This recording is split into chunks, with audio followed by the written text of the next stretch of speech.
Você sabe quem escreveu a Bíblia? Tenho certeza que o que vou te revelar neste vídeo é inédito para você.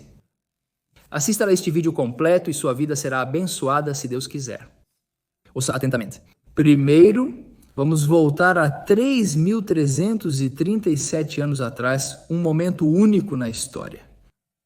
Há 3.337 anos atrás, aconteceu algo incrível, que foi, se você provavelmente já ouviu, a revelação de Deus. A quem? Ao povo israelita. Portanto, aqui não estamos falando de uma pessoa. Um grande profeta, que obviamente era Moshe, nosso grande rabino, Moshe, o grande profeta, claro, de abençoada memória, claro, mas é preciso saber o que aconteceu naquele momento. Não, como se diz no livro. Ma'amad Har Sinai, o momento em que Deus no Monte Sinai entregou a Torá, foi um momento no qual milhões de pessoas foram testemunhas dessa revelação. Portanto, aqui você vai entender em um nível profundo, não apenas quem escreveu a Torá, mas também a profundidade do que isso implica. Ou seja, muito mais do que um dado que você pode tirar de uma enciclopédia, você vai entender as raízes espirituais do que aconteceu naquele momento, se Deus quiser. Primeiro vou te dar, de forma bem sintética, os marcos até o momento em que chegamos ao Monte Sinai, há 3.337 anos. Basicamente, como você sabe, nós, o povo de Israel, somos filhos de Jacó, de Israel, ou seja, Deus mudou o nome de Jacó para Israel. Viemos dos nossos grandes patriarcas, Abraão, Isaque e Jacó. Abraão, Isaque e Jacó. De Jacó vieram as 12 tribos, e daí veio o povo de Israel. Você só viu isso em algumas aulas anteriores, em uma aula anterior em que falei sobre esse tema com mais profundidade, mas não é o nosso assunto. Mas eu preciso te dar um pouco de contexto. Portanto, como você sabe, descemos da terra de Israel, de Eretz Kenan, a terra de Kenan, assim é chamada, biblicamente a terra de Israel, e descemos para a terra do Egito. E lá fomos escravizados de forma muito cruel pelo Império Egípcio, que era o grande império daquela época, o Império Egípcio. E basicamente, depois de centenas de anos de escravidão, Deus, em sua grande misericórdia, decidiu que era o momento de nos tirar do Egito para sermos seu povo, o povo de Deus. Portanto, aqui vemos que Deus primeiro se revela a uma pessoa que é Moisés, nosso líder espiritual, que foi quem nos tirou do Egito. Obviamente, Deus tirou o povo de Israel do Egito, mas em termos de liderança, foi Moisés, nosso grande rabino Moisés, que nos tirou do Egito. Depois das 10 grandes pragas, o Mar Vermelho se abriu de forma milagrosa e o povo de Israel atravessou o Mar Vermelho. Os egípcios pensam que um exército brutal, o que hoje seria, imaginem, com tanques, com metralhadoras, ou seja, era o grande império daquela época. Naquela época eram carruagens com cavalos, mas hoje, como se disséssemos, famílias saem escravas de um lugar. De repente, o opressor, que era quem os oprimia há alguns dias atrás ou há alguns momentos atrás, sai com carruagens com hoje seriam tanques, navios e metralhadoras. Assim foi a saída do povo de Israel. Um caos total, no sentido de uma situação de muito estresse. Mas havia um ingrediente que era o que tínhamos no nível do nosso coração, da nossa alma, que era a emuná. A fé inabalável em Deus, que se revelou de maneira tão definitiva. Momentos antes, com as 10 grandes pragas e a abertura do Mar Vermelho naquele momento, mas é preciso saber que antes da abertura do Mar Vermelho estávamos encurralados. De um lado ouvimos o galope dos cavalos e das carruagens, os barulhos das carruagens e com certeza os soldados gritando para nos atacar. Que era o opressor de instantes atrás? À nossa direita e esquerda. Havia um deserto com animais selvagens, não havia para onde fugir para frente, tínhamos o Mar Vermelho, era noite, imaginem com crocodilos no mar, não se via nada. Obviamente não tínhamos nenhum barco para zarpar. Portanto, estávamos em um momento muito frágil, também muito frágeis emocionalmente. Mas graças a Deus, Deus nos deu a possibilidade de ter muita fé em Deus, nos deu muita força. E tem uma pessoa muito especial que eu mencionei em algumas aulas atrás, que se chama Nahyon ben Aminadab Nahyon, o filho de Aminadab. Ele fez algo que foi heróico e que foi basicamente a primeira pessoa que entrou nas águas escuras e perigosas. Porque aqui vemos algo incrível que você também vai entender, se Deus quiser, você vai conectar com o que eu vou te falar. Vamos reservar alguns minutos para discutir a autoria da Torá da Bíblia e as implicações disso em termos de raízes espirituais. Mas é crucial que você compreenda nosso contexto de origem e destino. Ou seja, primeiro é preciso entender. Nahion, o filho de Aminadab, estava à beira da água, mas eu digo com minhas palavras, mas em seu coração batia. A emuná, que em hebraico significa fé absoluta, e o vitajon, a confiança total em Deus de que ele disse que nos tirará daqui e nos levará para a terra de Israel. Portanto, se atrás estava o opressor à direita e à esquerda, não havia para onde fugir, e o mar era o que tínhamos. Para frente, esse era... O caminho a seguir era em frente. Como? Ele não tinha escolha, precisava obedecer a Deus e seguir em frente. Basicamente, na verdade, Deus disse a Moisés, naquele momento de tanta tensão, Moisés orou e Deus lhe disse algo impressionante. Um ensinamento incrível que ele deu a Moisés, Israel e toda a humanidade. Ele disse, eu falo em hebraico, eu depois traduzo, disse, assim disse, agora basicamente traduzo com minhas palavras. Ele disse antes, ele disse,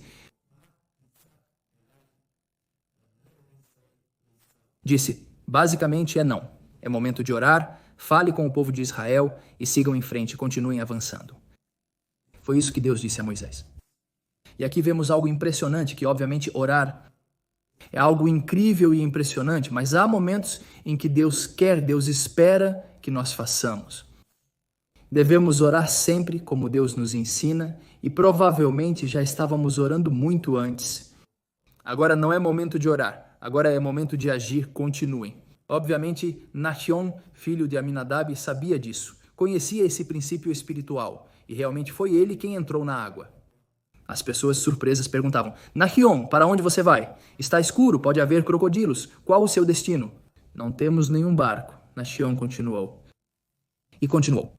Ele explica aos sábios que as águas subiam enquanto ele seguia nadando e caminhando. Até que as águas estavam praticamente nas narinas, ele quase não conseguia respirar. Nesse momento, Deus decidiu que era a hora de abrir as águas, o Mar Vermelho, e foi aí que realmente vimos essa grande maravilha que Deus fez. Basicamente, na verdade, nossos sábios explicam que havia 12 valas, 12 caminhos, um caminho para cada tribo, no qual vimos como um grande aquário, inclusive vimos árvores frutíferas. Era como um aquário, era obviamente uma visão espiritual incrível, não só peixes e corais de todas as cores, né, isso claro, mas também havia árvores frutíferas que nos rodeavam no mar.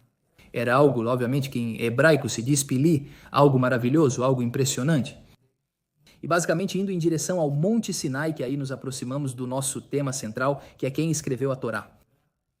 Lá caminhamos em linha reta com um ambiente lindo que, segundo explicam nossos sábios, o que uma pessoa simples viu naquela época, na Saria do Egito, nem o grande profeta gigante Ezequiel, filho de Buzi, viu. O profeta Ezequiel, que foi um profeta gigante, ele não teve o nível profético que a pessoa mais simples da geração da Saria do Egito de Israel teve. Algo incrível, inimaginável, realmente impressionante. Mas bem, basicamente tentamos nos aproximar um pouco de sentir no paladar a doçura daquele momento. Como sabem, o opressor, os egípcios, que foram tão cruéis com os israelitas, quiseram nos atacar, inclusive na água. Obviamente viram que estava aberta, mas é claro, Deus cuidou, cuida e cuidará de seu povo que tanto ama até a eternidade. E obviamente ama todas as criaturas. Claro, mas no caso do opressor, o que Deus fez basicamente foi deixar as águas voltarem ao seu curso. E o opressor, o Império Egípcio tão cruel, ficou perdido entre as ondas do Mar Vermelho e o povo israelita. Graças a Deus saímos vitoriosos, graças à grande misericórdia de Deus, e então seguimos em direção ao Monte Sinai. Muito bem. E aqui está o ponto central da nossa aula de hoje, que é: quem escreveu a Torá? Quem escreveu a Bíblia? Com certeza vou te dar uma resposta que basicamente vai ser o foco do que vou te dizer. Eu te digo que talvez, com certeza, você já saiba a resposta. Você sabe a resposta? Sabe o versículo? Talvez não saiba a resposta completa, mas com certeza conhece o versículo. Vou te dizer em hebraico e em espanhol. Escute atentamente. Primeiro vou dar um pouco de contexto. Qual era mesmo? O que estava acontecendo naquele dia, primeiro? O mês de Sivan é um mês do calendário hebraico. O primeiro ocorreu quando chegamos aos pés do Monte Sinai, que foi basicamente no dia 6 de Sivan. Passaram-se alguns dias em que aconteceram diferentes coisas, mas basicamente no dia 6 fomos nos purificando. Dentre os diversos temas interessantes, hoje quero me concentrar em contar sobre a entrega da Torá. Basicamente é assim. Chegamos ao 1º de Nissan, ao dia 6, ao 1º do mês de Sivan, no calendário hebraico, ao 6º dia do mês de Sivan.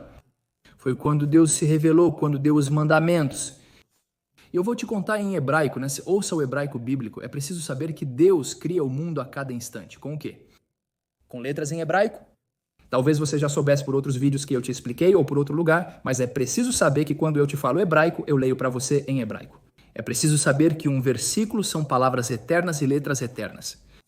Deus cria o mundo constantemente, obviamente ele o criou no momento da criação do mundo, mas é preciso saber que Deus constantemente dá vida e cria o mundo. Com 22 letras em hebraico, que são as 22 letras do alfabeto hebraico, escute. O que estava acontecendo naquele momento, vou ler para você primeiro em hebraico e depois traduzo. É assim. E havia trovões, relâmpagos e uma nuvem espessa sobre o monte, e um som de chofar muito forte, e todo o povo que estava no acampamento tremeu. Diz assim. E aconteceu no 3º dia, lembre-se que estamos no mês de Sivan, naquele momento no mês de Sivan, no calendário hebraico. E aconteceu no 3º dia. Ao amanhecer, houve trovões e relâmpagos e uma nuvem espessa sobre o monte, e um som muito forte do chofar. E todo o povo que estava no acampamento estremeceu. É importante saber que algo impressionante também é explicado nos versículos, que a voz do chofar, o chofar, não sei se você conhece, é como uma trombeta em certo aspecto, mas obviamente é de um animal e soa. Eu disse isso para que você tenha uma ideia. No nível humano. Quando nós tocamos o chofar, por exemplo, em Rosh Hashanah, obviamente quem toca o chofar, chega um momento em que o som do chofar vai diminuindo. Mas no caso do Monte Sinai foi diferente. O que aconteceu no caso do Monte Sinai? Foi algo muito interessante. A voz do chofar, que Deus basicamente foi quem tocou o chofar. Metaforicamente, no nível dos nossos ouvidos, nós realmente ouvimos. Ia crescendo de menos para mais e de mais para ainda mais. Era uma cena impressionante, obviamente não humana, era uma cena metafísica, espiritual, como quiserem chamar, na qual, pela primeira vez na história, Deus se revela a milhões de pessoas ao mesmo tempo, não apenas a um profeta. Deus se revelou a Moisés, que fazia parte do povo de Israel. Essa revelação foi para todos, não apenas para Moisés. Agora eu vou te contar um pouco como foram os acontecimentos. Mas é essencial saber que atualmente, da entrega da Torá, Deus basicamente se revela naquela nuvem espessa que Deus basicamente se revela, desce, de certo modo, pode-se dizer de uma forma baixa, ao Monte Sinai, pela primeira e única vez na história, como eu te disse, ele se revela a todo o povo de Israel. Milhões de pessoas estavam lá, quando eu digo estávamos. É porque as 600.000 almas mães do povo de Israel, incluindo convertidos e convertidas ao judaísmo de forma ortodoxa de todas as gerações, estivemos lá. Todas as almas e seres estivemos lá. São 600.000 almas mães que depois se ramificam e se diversificam de acordo com diferentes corpos, de acordo com diferentes... A história tem etapas e há 600.000 almas mães, conforme explicado aos sábios cabalistas. Muito bem, excelente. Portanto, imaginem a nuvem espessa, trovões e fogo. E a força do shofar, a voz impressionante do shofar. Continuo. Isso está no livro de Shemot ou Êxodo em português. O primeiro versículo que eu li para você é o capítulo 19, versículo 16. Agora vamos para o versículo 18. E o Monte Sinai estava todo fumegante. Imagine, muita fumaça. Porque Hashem, Deus, o Criador, havia descido sobre ele em fogo, muito bem, e sua fumaça subia como a fumaça de um forno. e toda a montanha tremia violentamente. Ou seja, é preciso entender que a situação era uma situação de estremecimento. Imaginem Deus falando ao povo de Israel, o Criador Todo-Poderoso, algo que obviamente é impossível de compreender. O nível profético naquele momento era algo impressionante. E aqui está um pouco do segredo de saber quem escreveu a Torá. Eu não sei o que você imagina, não sei quem a escreveu. Você pode comentar agora ou prefere esperar para compartilhar suas reflexões? Depois do que eu vou te dizer agora, o que você preferir? O que você preferir? Agora vamos ver. Agora chegamos a um momento que você certamente conhece esse marco histórico, que são os 10 mandamentos. O momento em que Deus diz os 10 mandamentos. É preciso saber que está escrito na Torá que o povo de Israel não apenas ouviu os mandamentos, especialmente os 2 primeiros mandamentos. Agora eu vou explicar por quê. E também viu as letras dos mandamentos no céu. Ou seja, não apenas ouvimos a voz de Deus, mas como está escrito no Passuca, no versículo Roi Metacolote, veem as vozes, ou seja, a voz de Deus, tanto ouvimos quanto vimos as letras no céu. Ou seja, impressionante. É preciso entender que nossos sábios explicam que as almas do povo de Israel saíam do corpo quando ouvimos a voz de Deus com os mandamentos. Nosso corpo não pôde suportar. Cena incrível e magnífica. E por isso Deus mandou o orvalho da ressurreição, que é chamado de Tauatiá, o orvalho de Adiatametim, o orvalho da ressurreição dos mortos, do futuro. Deus ali enviou o orvalho da vida e, obviamente, nos reviveu. Deus enviou anjos para reviver o povo de Israel. Ou seja, é preciso pensar em algo impressionante, incrível, impressionante. Agora vamos ao primeiro mandamento, onde está escondida a resposta. A resposta que darei é parcial. Depois explicarei mais sobre o que tudo isso implica no nível da raiz espiritual. É assim? O primeiro mandamento está em hebraico. Vou ler para você de barinha ele, o Emor. E falou Elohim Deus todas essas palavras, dizendo o primeiro mandamento: Anohi Adonai Eloheja. Ayer otzeti shameretz Mitzrayim mibeit abadim. Eu sou Hashem, teu Deus, que te tirei da terra do Egito, da casa da escravidão de escravos. O segundo mandamento é Lo Yelejá. Não terás para ti outros ídolos diante de mim. Esse é o primeiro e o segundo. Muito bem, vamos ao primeiro e vamos à primeira palavra do primeiro mandamento. A palavra Anohi geralmente é traduzida como eu. Eu sou você. No contexto, é eu sou o seu Deus que te tirei da terra do Egito, da casa da escravidão. E isso, basicamente, em termos de tradução, é o que seria a palavra Anohi, que significa eu.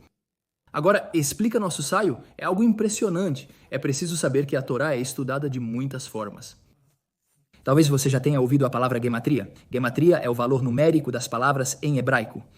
Encontra-se o valor numérico único de uma palavra e compara-se com outra de mesmo valor, estabelecendo uma conexão.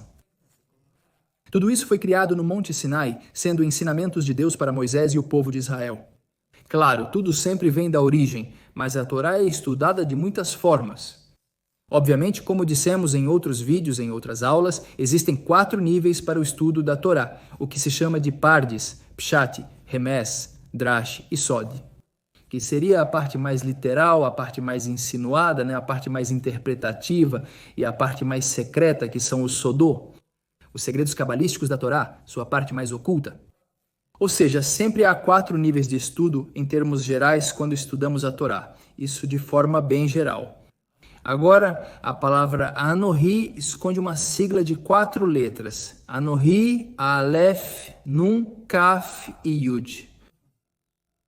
Nossos sábios aplicam essas 4 letras em hebraico No caso do que vou te dizer, é em aramaico antigo, que era falado na Babilônia. Diz assim: vou dizer em aramaico e depois traduzo para o português. Ana nafshi kitavit veiavit. E aqui está a primeira resposta para a primeira pergunta que te fiz quando começamos a aula. Quem escreveu a Bíblia? Escuta, impressionante. Ana significa eu, nafshi, minha alma, kitavit, escrevi e a entreguei. Impressionante. Deus aqui te disse que a Torá é necessário compreender tudo isso em nível espiritual. Obviamente, Deus não escreve com uma caneta, com uma lapiseira, com um lápis, como hoje podemos escrever, mas obviamente estamos falando de raízes espirituais, do que significa a verdadeira escrita da Torá. Ou seja, a verdadeira origem da Torá não é o nível técnico de escrever com uma lapiseira. Não, Deus te diz assim, mas algo muito mais profundo do que apenas escrevê-la e ser a origem da Torá. Obviamente, claro, entre nós. Quem vai escrever a Torá se não for Deus? No sentido de ser o autor da Torá, obviamente. Mas essa é a primeira resposta, uma resposta parcial para a resposta mais ampla que quero te dar. Quero te contar sobre o que realmente estamos falando no nível da raiz espiritual. Diz assim, eu, minha alma, escrevi e entreguei. Portanto, quando falamos da Torá, é preciso saber que a Torá é a Torá escrita, que são os 5 livros de Moisés, como é chamado o Pentateuco. Obviamente. O que Deus entregou a Moisés, porque agora eu vou te explicar como te disse antes. Quando Deus deu os mandamentos, as almas do povo de Israel saíam do corpo e voltavam porque Deus as fazia. Ressurreição como orvalho da vida da ressurreição. Mas é preciso saber que chegou um momento em que o povo de Israel pediu a Moisés, Moisés, por favor, vá você até a montanha e receba. E você, seja... O profeta nos revela a mensagem de Deus. Estamos exaustos, não aguentamos mais. Eles se deram conta disso. Por um lado, obviamente, eles queriam essa conexão com Deus, viram o amor, conseguiram perceber. Também pense que Deus te dá uma injeção de amor absoluta que entra no seu coração e na sua alma. Como você consegue suportar tudo isso? Alguém, uma pessoa normal? Claro. Moisés tinha uma estatura espiritual gigante, é o grande profeta de todos os tempos. Obviamente, Moisés podia falar com Hashem. De fato, está escrito que Deus falava com Moisés. Assim como alguém, em nível metafórico, hoje, como se fala com um amigo. Tudo isso é metafórico e espiritual, mas quando nossos sábios explicam, isso é para que entendamos o nível profético de Moisés, que a profecia de Moisés é dita. As Paklaria Meirá era como um cristal puro e nítido, basicamente. A profecia de Moisés era tão nítida quanto alguém pode perceber, é impossível entender, mas uma profecia limpa, nítida. Recebia de Deus o amor, a Torá, os versículos, os ensinamentos da Torá escrita, a Torá oral, tudo de forma nítida, clara e pura. Obviamente, pelo fato de que nós pedimos a Moshe para receber a Torá, e todos nós entendemos que isso era verdadeiro e real, como se diz em hebraico, Torá emet, uma Torá verdadeira. Porque Deus se revelou previamente. Não foi Moshe quem nos contou que Deus se revelou a ele? Era óbvio, pois todos nós vivemos isso lá, todas as almas. Hoje nossos pais e nossas mães, nossos avós e nossas avós nos contaram isso. E assim seus pais e mães, avós e avós para trás, até a entrega da Torá no Monte Sinai. Isso é uma cadeia ininterrupta de famílias e de mestres com alunos. Isso é algo ininterrupto. As cadeias são perfeitamente conhecidas. Tudo se sabe, está escrito. Por exemplo, o grande Maimônides escreve em sua introdução à Mishnah quem foi seu mestre e quem foi o mestre do seu mestre. Falamos de aproximadamente 1000 anos atrás. Maimônides, mais ou menos o grande Maimônides, Arambam, Zeher, Tzadik, Bekadoshil, Bechas, de Jotoná, Enu. E que era ele. Que a memória do grande e justo Maimônides seja abençoada e que o seu mérito nos proteja. Ou seja, Rambam, em sua introdução à Mishnah, ao livro da Mishnah, explica quem é seu mestre e quem é o mestre do seu mestre. Assim, até Moshe, com nomes, e de Moshe até hoje está tudo claríssimo. A cadeia não é tão longa, de Maimônides até hoje. Portanto, de Moshe a Maimônides e de Maimônides até hoje, está tudo claríssimo, uma cadeia com nomes. Ou seja, a tradição oral é fiel à Torá escrita. Na verdade, na Torá está escrita a palavra Torot no plural, Torot no plural. Vem nos ensinar que existe a Torá escrita, que foi a que Deus revelou no Monte Sinai ao povo de Israel. Obviamente a Moisés em nível completo. Depois Moisés foi quem nos ensinou a Torá. E Deus revelou a Torá oral a Moisés, que são as explicações da Torá escrita. E Moisés explicou para Arão, seu irmão, para Arão, o Corém, o grande sacerdote Arão, o Corém, e também ao povo de Israel, aos sábios, aos 70 sábios, ao povo de Israel. Ou seja, tudo foi transmitido em nível prístino, limpo, como um conduto. Moshe foi como um conduto prístino. Taor, ainda que seja verdade, puro dos ensinamentos de Deus para o povo de Israel e, portanto, para toda a humanidade.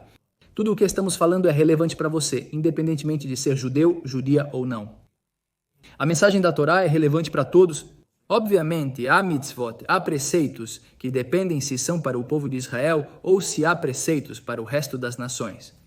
Na verdade, somos como um grande organismo. É preciso saber que a humanidade é como um grande corpo. E cada nação tem uma parte desse corpo. E cada parte é essencial para a correção deste mundo, que Deus espera que sejamos parceiros, que sejamos seus parceiros para corrigir este mundo.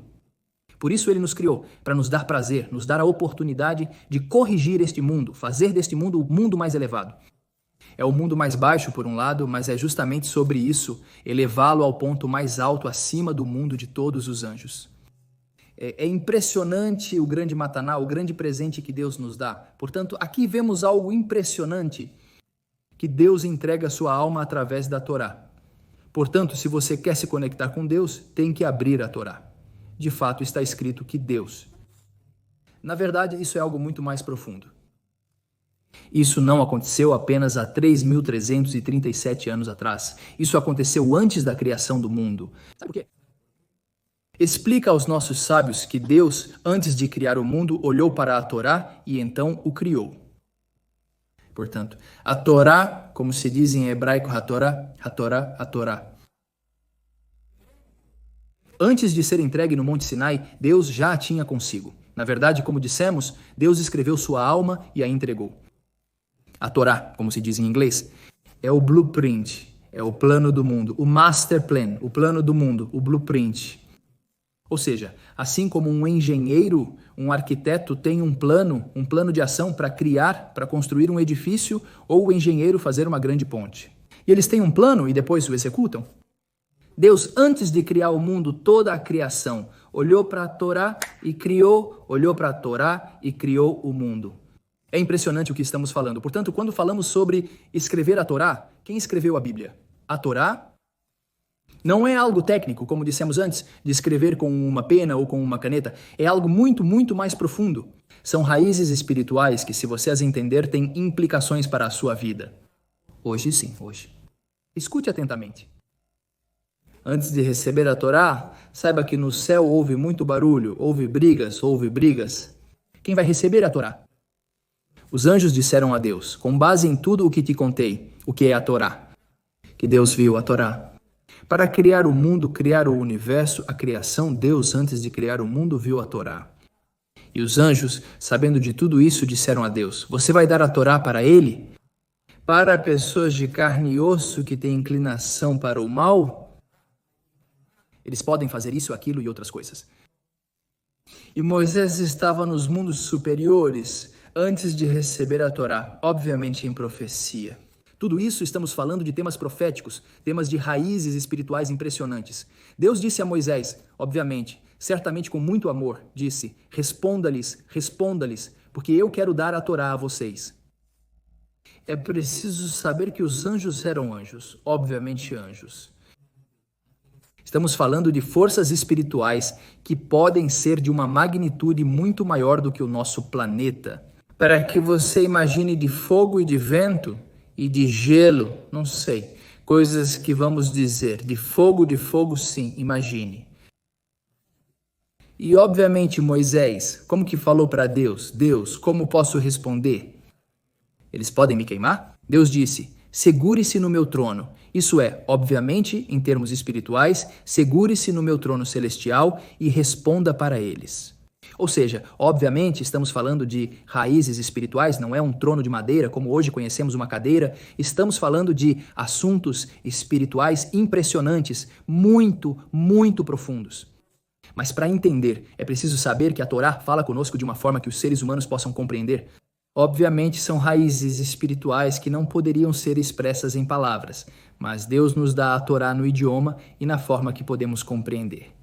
Com histórias, com acontecimentos, com eventos, com personagens, obviamente, mas todos são raízes espirituais. Como dissemos, os 4 nomes da Torá, existe a parte mais simples que qualquer um pode entender, que mesmo o mais simples sempre deve ser estudado. Como dizem os Hachamim, os sábios judeus ortodoxos, nunca se deve ler tudo ao pé da letra, pois isso é proibido. Sempre é preciso ver como os sábios explicam. Por quê? Porque os sábios explicam a tradição oral desde o Monte Sinai. Tudo está enraizado, mas até mesmo o literal é muito profundo. E como dissemos, os 4 níveis do Pardes: Pshat, Remes, Drash, Sod, tudo mais oculto e mais oculto.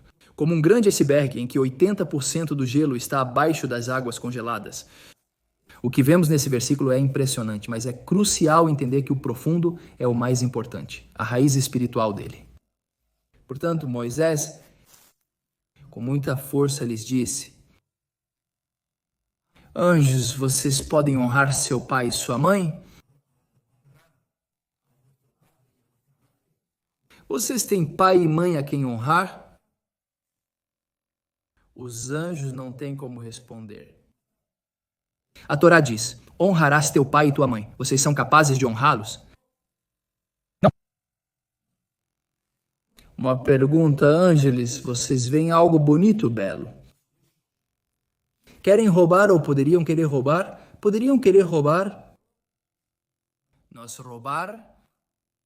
Bem, o ser humano pode querer roubar e decidir não roubar. Usar o livre-arbítrio que Deus nos dá a cada instante.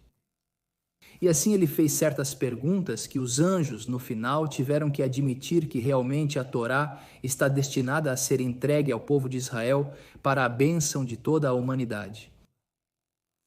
E aqui vamos ver, e aqui vamos começar a fechar um pouco todos os fios de toda essa aula que eu espero. Se Deus quiser que te dê muita bênção, porque se você entender, esses princípios são de bênção para a sua vida, porque implica como você se conecta com Deus, como você se conecta consigo mesmo, como você vê sua vida, como você observa sua vida, como viver a vida que na verdade é a Torá. A Torá são conselhos de vida também, né? Explicam nossos sábios cabalistas, são conselhos de vida.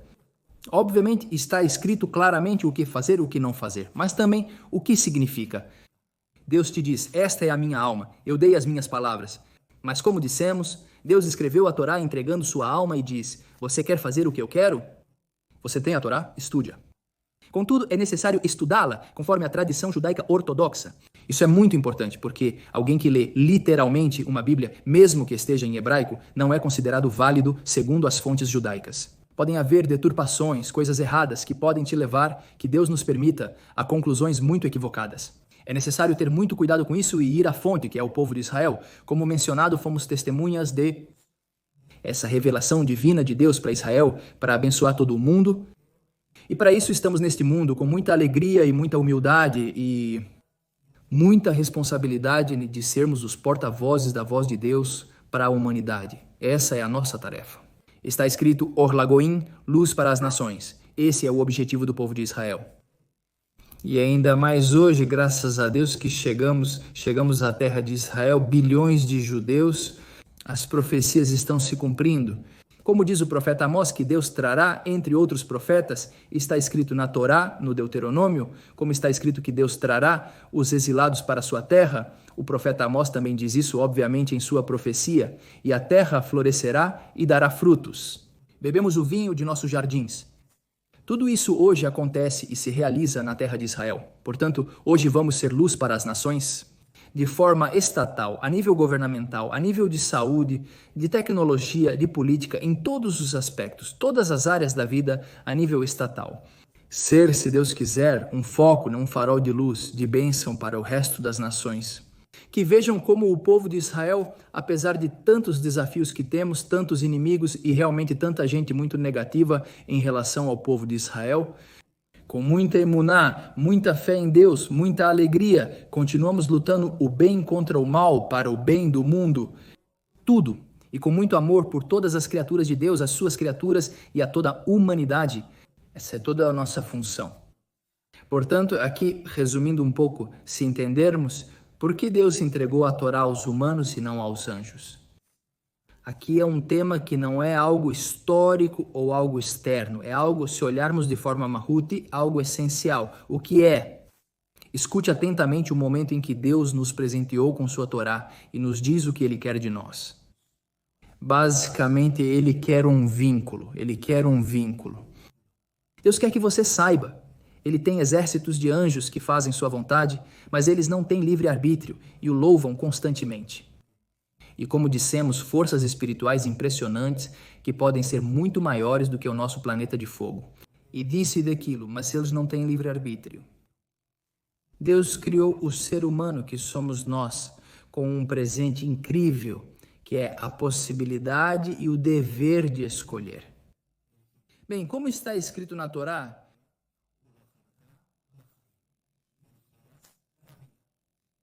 diz Deus, coloquei diante de você a vida e a morte, o bem e o mal, falei de forma livre e você escolherá a vida. Portanto, Deus, no momento em que Ele te diz que você tem a responsabilidade e o dever de fazer o bem, está tudo em suas mãos. Infelizmente, há muita gente que pensa, é muito triste isso, mas pensa que não tem livre-arbítrio, que está tudo predestinado, ou que coisas negativas que têm uma versão tão errada da realidade e, consequentemente, da sua vida, que dá pena, realmente dá pena. Portanto, se gostou deste vídeo e ele te tocou, compartilhe com amigos, família e pessoas que possam ser ajudadas por ele. Com muito carinho, essas informações que estou te dando talvez você nunca tenha ouvido na sua vida, você ou pessoas ao seu redor podem ter um entendimento equivocado, infelizmente. Deus está explicado, nossos sábios cabalistas explicam que Deus quer, se diz em hebraico, Deus quer habitar em um lar, no mundo mais baixo que é o nosso mundo. Agora, um lar, reflita, um lar não é apenas um quarto frio, 4 paredes, uma porta e um teto e alguma janela. Um lar é um lugar no qual você se sente em casa e Deus quer se sentir em casa, em seu mundo. E Deus decidiu basicamente de forma metafísica, também espiritual, se retrair para nos dar livre-arbítrio e dizer, bem, vocês têm que escolher, eu não vou forçar vocês a nada. Obviamente, Deus nos ama, Deus ama suas criaturas e Deus quer o bem. Está escrito em hebraico, aquele que quer se purificar, ou seja, aquele que quer fazer as coisas certas, Deus o ajuda. Mas também está escrito, aquele que quer se impurificar, fazer coisas negativas. A porta está aberta, Deus não a tranca, você tem o livre-arbítrio para abri-la ou não, mas Deus ajuda quem quer fazer o bem. Portanto, nossos sábios explicam que a qualidade da misericórdia e da bondade de Deus é multiplicada muitas vezes. Se alguém quiser fazer algo negativo, Deus não o ajuda, que Deus não permita que faça algo negativo. Deus não o impede de alguma forma, Deus não fecha a porta para a pessoa que tem o livre-arbítrio. Deus decidiu criar o mundo e se você quiser fazer o bem, Ele vai te ajudar. Portanto, aqui vemos como Deus nos ama e confia em nós. Para isso, Ele te criou e nos criou. E criou o seu mundo para ter um lugar, um lar onde pudesse se sentir em casa. Em sentir que nós temos um vínculo com Ele, que queremos fazer a sua vontade, que queremos tornar o seu mundo um mundo melhor. Esse é todo, o grande objetivo é o grande objetivo. Se diz em hebraico, letaken olam bemalhut Shaddai, corrigir o mundo no reinado de Deus, letaken olam tikun olam, corrigir constantemente e como corrigir com as pequenas e grandes coisas. Com um lindo sorriso de bom dia para sua família, oferecendo um copo de água para sua filha, filho, pai, mãe, avó ou avô. No trabalho, ajudando um colega que precisa de algo, fazendo um bom gesto.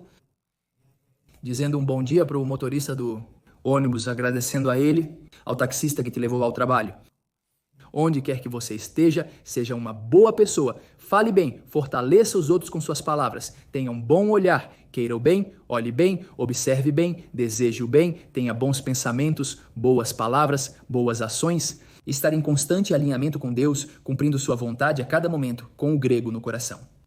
Na verdade, a nível pessoal, eu que tenho o mérito de ter uma comunidade linda. Talvez você conheça Israel High em Israel High. Queremos constantemente fazer o bem. Se você ainda não se juntou, as informações estão na descrição do vídeo abaixo. Você tem como pedir um número de WhatsApp para entrar em contato, pedir informações, se ainda não se juntou. Eu te convido. Te convido com muita alegria e fazemos o bem, e há encontros e há cursos.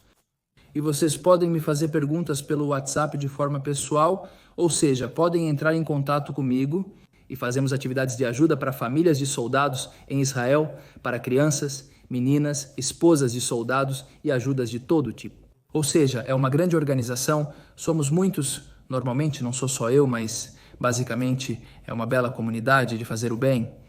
Portanto, aqui tem muita gente que diz, eu adoraria fazer o bem, mas me sinto sozinho, não sei por onde começar, com quem me juntar. Aqui você tem uma oportunidade incrível que se ainda não entrou, pode entrar. Israel Shai significa Israel vive, Israel vive. E aqui, nesses momentos de definição, em que muita gente está indo para os dois lados, para os dois polos, a guerra em Israel. Tem muita gente que está muito emocionada. Judia, obviamente, e também não judia, que está ao lado de Israel, ajuda Israel, louva Israel e ora por Israel. Impressionante. Ou, infelizmente, pessoas que foram para o extremo oposto. É triste, mas Deus está conosco nesses momentos de redenção que vivemos. As profecias bíblicas estão se cumprindo hoje e começaram a se realizar há anos. Mas hoje estamos em um momento de auge no qual é lindo ver como Israel floresce e a Torá floresce e a irmandade floresce e o amor de Israel pelas nações floresce. E de fato esses vídeos são por amor à humanidade, também para ser luz para as nações, ou seja, tudo está florescendo. É um momento culminante para se definir. Se você se define, por exemplo, eu te dou um exemplo pessoal da minha comunidade. Você pode fazer outras coisas boas também ou acrescentar, mas aqui pode se definir e estar ao lado de Israel. Portanto, aqui em nível pessoal, eu te convido a fazer parte da minha linda comunidade Israel High e obviamente te convido a fazer coisas boas. Estude a Torá e veja como ela se alinha com a interpretação ortodoxa judaica. Como fazer o bem? Como tornar este mundo um mundo melhor? Na verdade, está escrito na porção semanal da Parashá, se é que se pode chamar de Parashá, que é a Parashá na qual trazemos ofertas ao tabernáculo. No deserto, diz Deus, vou falar em hebraico e depois traduzir. E construam para mim um santuário, e habitarei neles, não diz habitarei nele, obviamente Deus habita no santuário, mas por quê? Deus diz que habitará neles, segundo os comentários.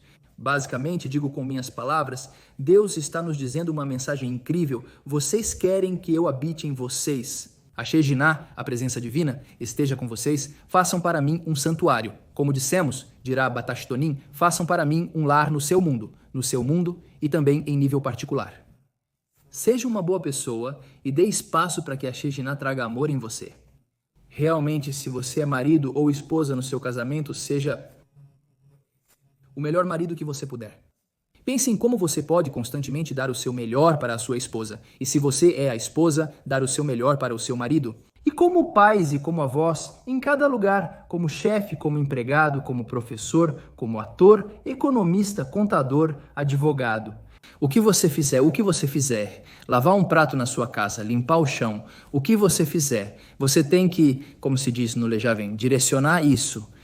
Que naquele momento você está corrigindo o mundo de Deus, está tornando o mundo de Deus um mundo melhor e por isso está permitindo que Deus habite conosco com muito amor. E isso obviamente influencia em você, como eu disse no começo do vídeo. É uma bênção para você, é uma bênção para os que estão ao seu redor, é uma bênção para a sua cidade, seu país, para o mundo inteiro e para toda a criação. É preciso saber, como explicam nossos sábios cabalistas, que cada pequena ação, palavra ou pensamento tem uma repercussão espiritual em todos os mundos. É impressionante. É o que falamos sobre a Torá. A Torá é eterna, é divina com D maiúsculo, é a palavra de Deus em nosso mundo, é impressionante. Então, que tenhamos o mérito de constantemente querer fazer o bem, nos conectar com Deus, falar com Deus com as nossas palavras. Assim, todos os dias, em um momento, idealmente, no mesmo horário, a cada dia, em um lugar tranquilo. Conte a Deus o que está acontecendo com você, como você se sente, o que te dói, o que te alegra e do que você precisa. Essa é uma forma de se conectar com Ele. Fale com Deus como com seu melhor amigo, explicam nossos sábios cabalistas. Impressionante. Conecte-se com Deus, peça orientação, peça apoio, orientação para a bênção do Polissal, para a bênção da humanidade e do mundo inteiro, se Deus quiser. Então, mais uma vez, se você ainda não entrou na minha comunidade, junte-se. E juntos, em nível comunitário, vamos ver este mundo melhor. E assim como ondas de santidade, ondas de bondade, ondas de alegria, ondas de luz, vamos expandir nossa luz. E Ele ama o mundo inteiro, toda a criação, para fazer a vontade do Criador, o Todo-Poderoso. Com muita alegria e bom coração, que tudo seja com muitas bênçãos.